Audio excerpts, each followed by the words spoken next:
Bonjour et merci de nous retrouver à la deuxième édition du palmarès de l'investissement et du patrimoine initié par le groupe Interinvest, auquel CF News est partenaire média.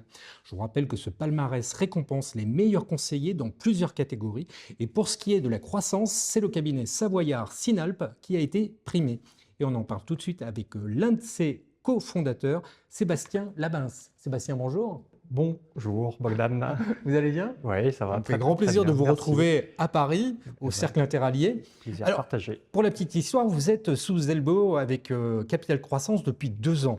Capital Croissance en minoritaire, bien sûr. Comment se déroule l'intégration? Comme toutes les premières fois, je pense qu'on a suivi notre instinct lorsqu'on a choisi Capital Croissance pour ce premier LBO.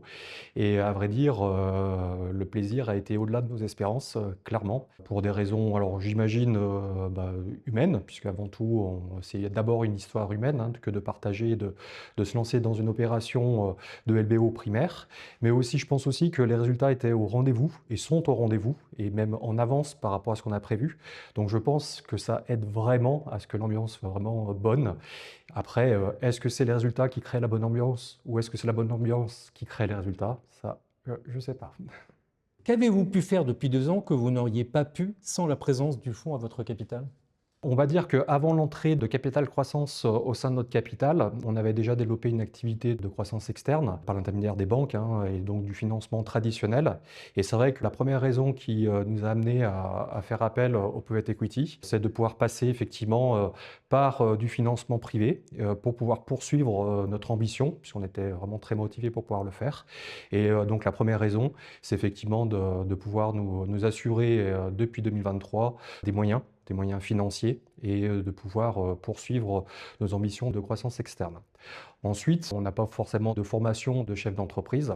Donc c'est sûr que quand on passe de 4 à 150 personnes, le fait de passer par des professionnels, ça nous aide aussi à structurer vraiment l'entreprise à tous les niveaux. Et ça, c'est aussi une des raisons supplémentaires que de nous appuyer sur leur expertise, leur connaissance, pour pouvoir assurer peut-être des pôles bien plus étoffés qu'on l'avait à l'époque. En termes d'encours conseillés, vous en êtes où aujourd'hui?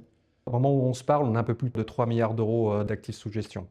Alors, vous êtes récompensé dans la catégorie croissance. Mmh.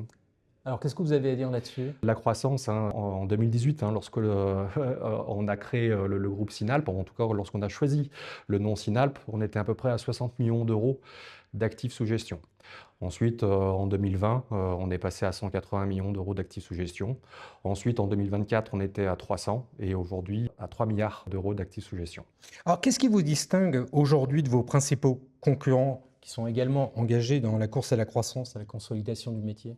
Je pense que bien souvent, ce qui fait la différence, ça va être d'abord aussi une question de personnalité. Dans la vie, on choisit avec qui on veut travailler. Bien sûr, après, il y a des choses bien plus quantitatives que cette personnalité, mais bien souvent, c'est aussi une question de feeling.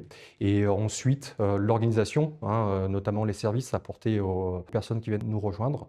Je pense que de nombreux consolidateurs sont sur ces sujets, hein. De toute façon, ça n'est pas très différenciant, puisqu'on a tous vocation à vouloir apporter de la simplicité aux filiales pour pouvoir travailler sereinement et continuer à travailler auprès des clients et des familles et les accompagner sur plusieurs générations. Est-ce que vous avez été surpris d'être reconnu par le métier, par les asset managers qui ont voté pour vous? À vrai dire, pas vraiment. On suit les chiffres, hein, on suit l'actualité. On avait fait le choix d'être assez peu présent, hein, sur les réseaux. On accepte avec vraiment plaisir de venir vous rencontrer et pouvoir effectivement exprimer, hein, et donner de l'information pour le groupe. Là aussi, hein, c'est les retours que nous avons, hein, des partenaires, des assets, de nos équipes, des sociétés qui viennent nous rejoindre. On a des bons retours et donc ça nous donne effectivement le sentiment qu'on fait plutôt bien les choses et ça nous donne aussi la conviction que nous allons continuer.